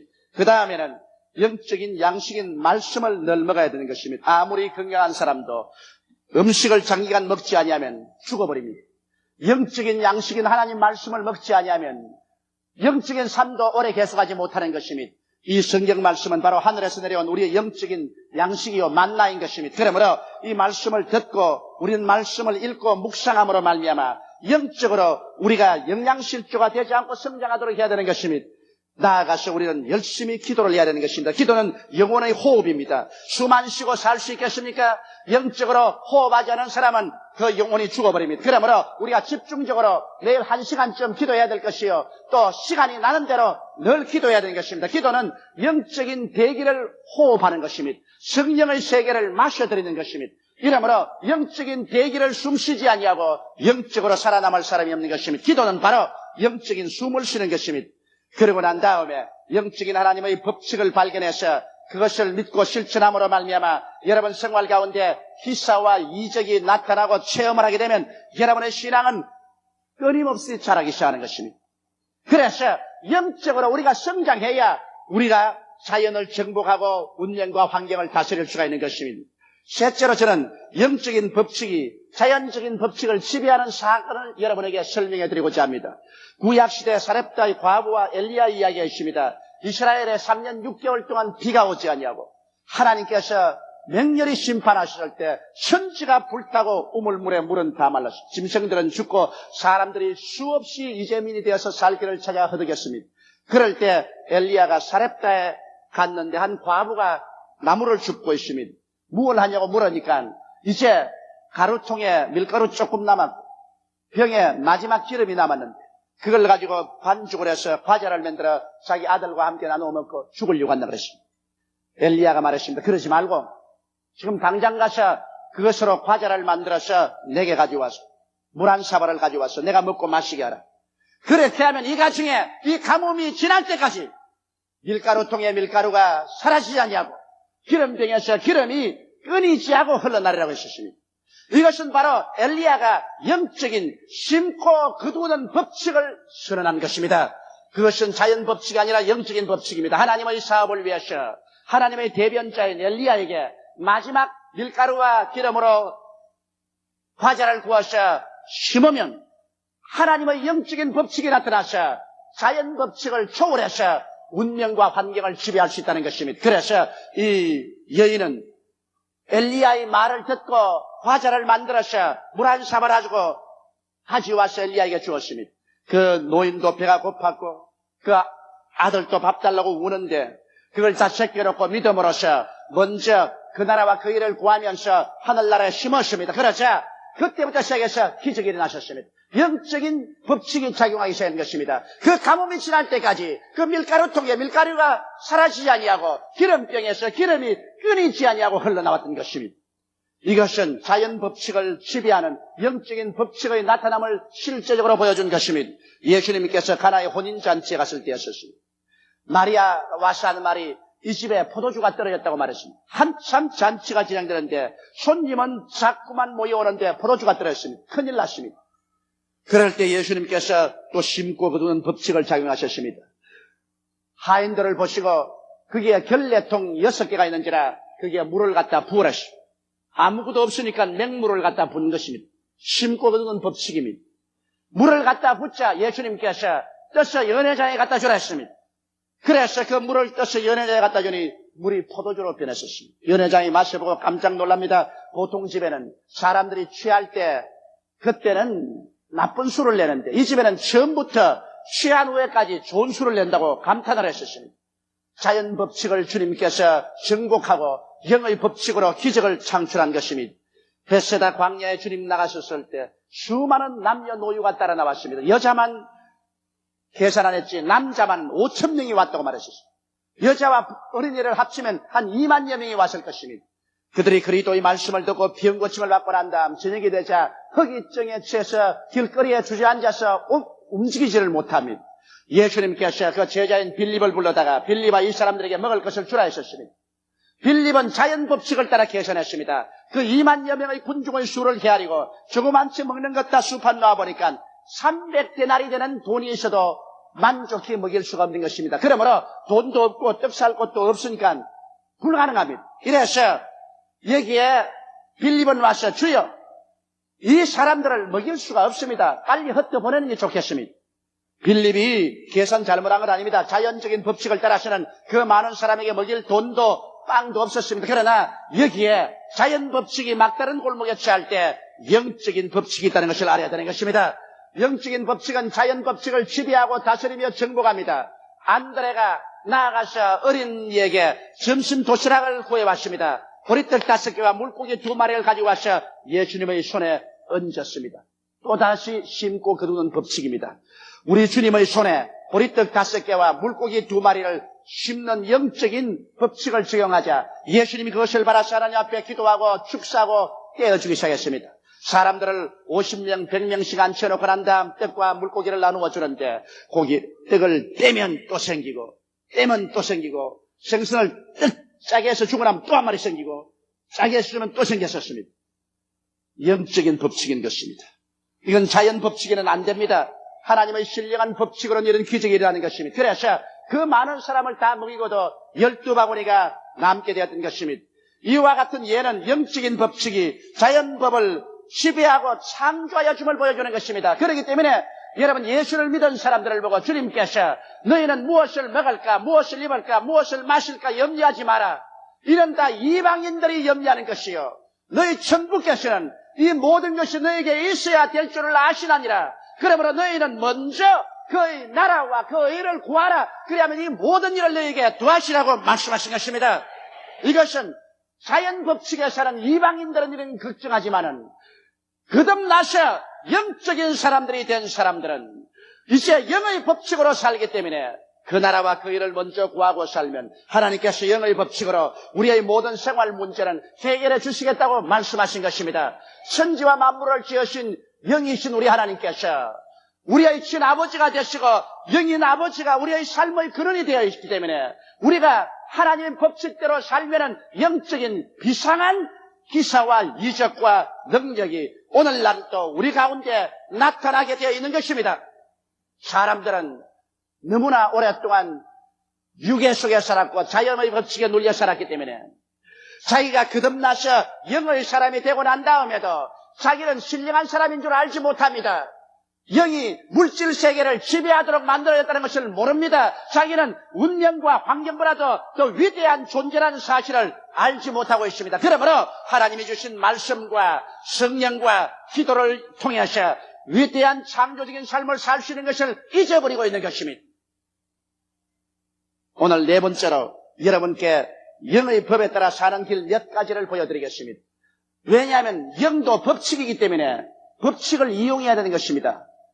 법을 이용하지 아니하면 그 법은 있어도 우리에게 아무런 도움이 되지 못하는 것입니다. 이렇기 때문에 영의 법칙을 성경에서 발견해내어서 이것을 우리 생활에 적용하면 우리 생활에 곧장 성령의 생명의 법이 나타나서 기적이 나타나게 되는 것입니다. 그러면 먼저 우리가 구원받는 법칙을 한번 보십시다. 우리는 죄를 짓고 불의하고 추악하고 버림을 받아야 마땅한 인간인데 우리의 선한 행위로는 구원받을 수가 없는데 나도 어떻게 구원받을 수 있습니까? 이런 질문을 한 사람이 있을 것입니다. 나는 실화를 들었습니다. 한국 전쟁 때 한 미군 병사가 총에 맞아서 그냥 숨이 넘어가면서 빨리 나에게 구원의 도리를 가르쳐달라고 그랬었으니 옆에 있는 동료가 어떻게 해야 구원을 받는지 알 수가 없었기 때문에 그는 뛰어가서 군목을 불렀었습니다. 군목님, 내 옆에 있는 동료가 총에 맞아 지금 숨이 넘어가는데 구원의 도리를 빨리 가르쳐달라고 하는데 빨리 오십시오. 그래서 군목하고 뛰어가 보니까 벌써 숨이 끊어졌다는 것입니다. 여러분, 우리는 모두 다 구원받는 영적인 법칙을 알아야 돼요. 어떻게 구원받습니까? 성경에는 구원받는 법칙은 먼저 죄를 회개해야 된다는 것을 보여주고 있는 것입니다. 회개하라고 성경은 말씀하는 것입니다. 회개는 무엇을 회개합니까? 불신앙과 불순종, 불법적인 삶을 살아온 것을 주님 앞에서 회개하는 것입니다. 그리고 그 다음은 예수께서 우리를 위해서 십자가에 못 박혀 우리의 모든 죄와 불의와 추악을 대신 담당하고 죽었다가 무덤에 들어간 지 사흘 만에 부활해서 승천한 것을 마음속에 믿고 받아들이고 예수가 나의 구주가 되었다는 것을 입술로 시인해야 됩니다. 예수님이 나의 구주가 되었습니다. 시인할 때 하나님의 성령의 법이 임하여서 여러분과 나는 영생을 얻게 되고 성령의 인을 받게 되고 영적으로 태어나게 되고 영생을 얻게 되는 것입니다. 이것이 바로 영적으로 구원받는 법칙인 것입니다. 이 법칙을 적용하면 남녀노소 빈부 귀천할 것 없이 누구나 그 자리에서 구원을 받을 수가 있는 것입니다. 또한 여러분, 우리가 신령하게 살며 성결하게 사는 법도 있습니다. 성경에는 그리스도 예수 안에 있는 생명의 성령의 법이 죄와 사망의 법에서 너를 해방하였음이라고 했었습니다. 우리의 결심으로는 신령하게 살 수가 없습니다. 아무리 결심해도 이 세상에 성결하게 사라지지 않습니다. 작심사흘이라고 사흘이 지나면 마음이 약해지고 마는 것입니다. 우리가 성결하게 살기 위해서는 그 법칙을 적용해야 됩니다. 그 법칙은 뭘까요? 우리 주 예수께서 십자가에 못 박였을 때 우리의 죄만 용서한 것이 아니라 죄의 법을 멸해버리고 마는 것입니다. 십자가에서 죄 짓고 싶은 죄의 법을 다 멸해버렸기 때문에 이 사실을 우리가 알고 죄를 이기신 예수님을 새삼스럽게 다시 한번 마음에 받아들이면서 이것을 우리 생활 속에 실천해주는 보혜사 성령님을 인정하고 환영하고 모셔드리고 의지하는 것입니다. 성령은 막연한 존재가 아닙니다. 성령은 여러분이 인정하고 환영하고 모셔드리고 의지할 때 성령께서 그리스도의 십자가의 승리를 여러분에게 허락해 주므로 여러분의 생각이 거룩해져 버리고 여러분의 말이 거룩해지고 여러분의 행동이 거룩해지고 죄악에 대한 탐욕이 사라져버리고 마는 것입니다. 이것이 성결의 법칙입니다. 예수님께서 죄를 이기신 사실을 알고 이것을 우리에게 갖다 주신 보혜사 성신님께 의지할 때 성령의 법으로 여러분과 나를 죄악의 법에서 해방시켜 주시는 것입니다. 또한 병 낫는 법도 있습니다. 여러분 그냥 와서 자꾸 부러진다고만 해서 병이 낫는 것은 아닙니다. 병이 낫는 법은 먼저 병 낫는 것이 하나님의 뜻인 것을 확실히 알아야 됩니다. 왜 병이 낫는지 이유도 모르고 와서 기도한다고 되는 것은 아닙니다. 병을 고치는 것은 하나님의 뜻이다. 그 이유는 예수께서 우리 연약한 것을 친히 담당하시고 병을 짊어지고 가셨기 때문에 예수님이 담당하고 짊어진 것 우리가 또 담당하고 짊어질 필요는 없다는 것입니다. 이 사실을 마음에 깊이 알고 난 다음에는 우리는 교회에 와서 먼저 죄를 고백해야 됩니다. 야고보서 5장에 보면 너희 죄를 서로 고하며 병 낫기를 위하여 기도하라고 말했었습니다. 병은 자기 개인이 직접 지은 죄 때문에 오기도 하고 아담의 죄, 사회의 집단적인 죄 때문에 병이 오기도 하는 것입니다. 그러므로 여하간 병이 들면 하나님의 능력으로 나으려면 죄를 회개하는 것입니다. 자기의 기억나는 모든 죄를 다 회개하고 예수님의 보혈로 씻어달라고 강구하는 것입니다. 그러고 난 다음에 교회에 와서 장로님들이나 주의 종들에게 기름을 바르고 안수기도를 받는 것입니다. 기름이 없으면 그냥 안수 받더라도 장로님이나 주의 종들에게 안수기도를 받습니다. 그래만 하고 되느냐? 그렇지 않습니다. 그리고 집에 돌아가서 예수를 잘 믿는 신앙이 좋은 두세 사람이 합심해서 이젠 병의 뿌리가 뽑힐 때까지 기도해야 됩니다. 너희 죄를 서로 고하며 너희 병 낫기 위하여 서로 기도하라고 말했었습니다. 의인의 간구는 역사하는 힘이 많으라고 한 두세 사람이 모여가지고서 합심해서 뿌리가 뽑히도록 계속 기도하면 하나님의 성령의 법이 작용해서 자연법인 병은 물러가고 하나님의 기적이 나타나서 치료함을 허락하여 주시는 것입니다. 대개의 영적인 법칙을 사용하지 않기 때문에 병에서 노예남 받지 못하는 것입니다. 병은 하나의 자연적인 법칙입니다. 그러나 이 자연적인 법칙을 신령한 영의 법칙으로 제껴버릴 수가 있는 것입니다. 그것이 바로 오늘날 병 고침 받는 기적이 일어나게 되는 것입니다. 그 다음 우리는 저주에서 해방 얻는 법칙도 알아야 되는 것입니다. 우리의 삶이 늘 낭패와 실망 가운데 허덕이고 무엇을 하더라도 늘 실패하는 사람은 저주의 법에 묶여 있는 것입니다. 우리가 저주에서 해방을 얻고 하는 일마다 하나님의 축복과 성공에 이르기 위해서는 먼저 예수님께서 우리의 저주를 대신 청산했다는 진리를 알아야 됩니다. 갈라디아서 3장 13절에 그리스도께서 우리를 위하여 저주를 받으사 율법의 저주에서 우리를 속량하였으니 이는 기록된 바 나무에 달린 자마다 저주 아래 있는 자라 하였습니다. 이는 그리스도 예수 안에서 아브라함의 복이 이방인에게 미치게 하려 함이라고 말하셨습니다.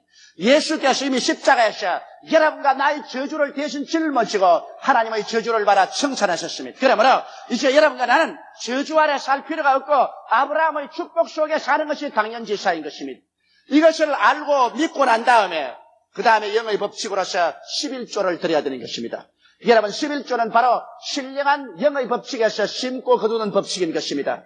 우리가 11조를 도둑질하면 온 나라가 저주를 받는다고 말라기서에 말하고 있는 것입니다. 그러므로 예수께서 저주를 담당한 것 다 알아셨으면 이제는 축복의 믿음의 씨앗으로서 11조를 심어야 되는 것입니다. 그 다음으로는 나누어 주기를 줘야 되는 것입니다. 성경은 주라 그리하면 돌려줄 것이니 곧 후회되어 눌러 흔들어 넘치게 해서 안겨주라고 말한 것입니다. 나누어 주기를 좋아하지 않고 자기만 움켜쥐고 있으면 이 사람은 하나님의 축복이 흘러들어올 수 없습니다. 나누어 갖기 운동으로 옷이라도 두 서너벌 있으면 없는 사람하고 나누어 가지고 신발이라도 나누어 가지고 음식이라도 나누어 가지고 이 나누어 주기를 좋아하는 사람은 부유하게 되고 마는 것입니다. 그건 영적인 법칙이 그렇기 때문인 것입니다. 그러고 난 다음에 이제는 내가 영적인 법칙대로 쓰였기 때문에 하나님께서 반드시 나를 축복해 주는 확신을 가지고 불태진의 기도를 하고 나아가서 열심히 일할 때 하나님의 성령이 진히 손잡고 이끌어 주심으로 영혼이 잘됨같이 범사에 잘되게 만들어 주시는 것입니다. 이러한 사람은 무슨 일을 하더라도 손 닿는 것마다 형통의 역사가 일어나게 되는 것입니다. 사람들이 오랫동안 교회에 왔다 갔다 하면서 하나님의 역사가 일어나지 않은 이유는 이 저주에서 해방 얻는 영적인 법칙을 적용하지 않기 때문인 것입니다. 법칙을 적용하면 우리는 환경을 정복하고 운명을 다스릴 수가 있게 되는 것입니다. 저는 1958년도 처음 개척교회를 시작할 때 그때의 저 개인과 우리 성도들의 가난과 절망 상태란 이루 말로 표현할 수가 없었습니다. 그러나 하나님께서 이 저주에서 해방 얻는 법칙을 저에게 가르쳐 주셨고 나는 이것을 성도들에게 가르쳐 주었습니다. 이 법칙을 실천한 지 30년의 세월이 지났었습니다. 30년 전에 아무것도 없는 빈손 들고 구제물자 신발에 구제물자 옷을 입고 3등 열차를 타고 제가 부산서 서울로 올라왔는데 30년이 지나고 난 오늘날에 와서 지금은 구제물자 구두도 안 신고 구제물자 옷도 안 입습니다.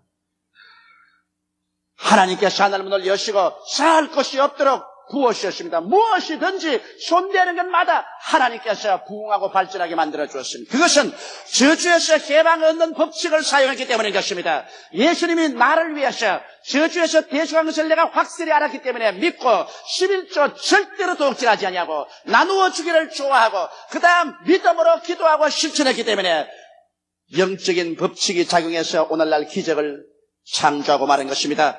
여러분, 영적인 세계는 성령의 법을 말씀으로 깨닫고 그것을 꿈으로 마음속에 없는 것을 있는 것까지 받아들이고 그것을 믿고 담대하게 기도하고 입술로 시인하면서 실천해 나가면 오늘날 자연의 법칙으로 도저히 되지 않은 상상할 수 없는 일들이 영적인 법칙으로 창조적으로 나타나게 되는 것입니다. 이러므로 예수 믿는 여러분은 실패자가 아닙니다. 우리는 낙마하고 주저앉아 있을 사람들이 아닌 것입니다. 왜냐? 우리들은 자연적인 인간이 아닙니다. 육체에 속한 사람이 아닙니다. 우리는 다 영의 사람들인 것입니다. 만물이 영에서 창조해 나온 것처럼 여러분과 나는 하나님의 형상과 모양대로 시험받은 영이기 때문에 영은 이 물질 세계를 정복하고 지배하며 다스립니다. 운명과 세계는 여러분과 나의 꿈과 믿음과 실천을 통해서 변화받는 것입니다. 다 같이 오겠어요. 기도드리겠습니다. 사랑이 많으시고 거룩하신 아버지 하나님, 너무나 오랜 세월 동안 육의 사람으로서 자연 법칙에 종속되어 살아왔기 때문에 이 세상의 피지배자가 되어서 고통 속에 사는 것이 운명인 줄 알고 살아왔습니다. 내 아버지 하나님이시여, 진리를 알지니 진리가 너희를 자유롭게 하겠다고 말씀하셨습니다. 오늘 이 시간에 우리는 육이 아니요 예수 믿고 거듭나서 영이 된 것을 알지인데 이제는 더 이상 죄의 지배를 받지 말게 하여 주시옵시고 절망의 노예가 되지 말게 도와주시옵소서. 병에 짓밟히지 말게 도와주시옵시고 저주와 가난에 포로되지 말게 도와주시옵시고 죽어 지옥에 떨어지는 노예가 되지 말게 하여 주시옵소서. 아버지 하나님이시여, 영혼이 잘됨같이 범사에 잘되며 강건하고 남에게 구워줄지라도 구지 않는 운명과 환경을 지배하는 사람들이 되게 도와주시옵소서. 예수님 이름 받들어 기도드리옵나이다. 아멘.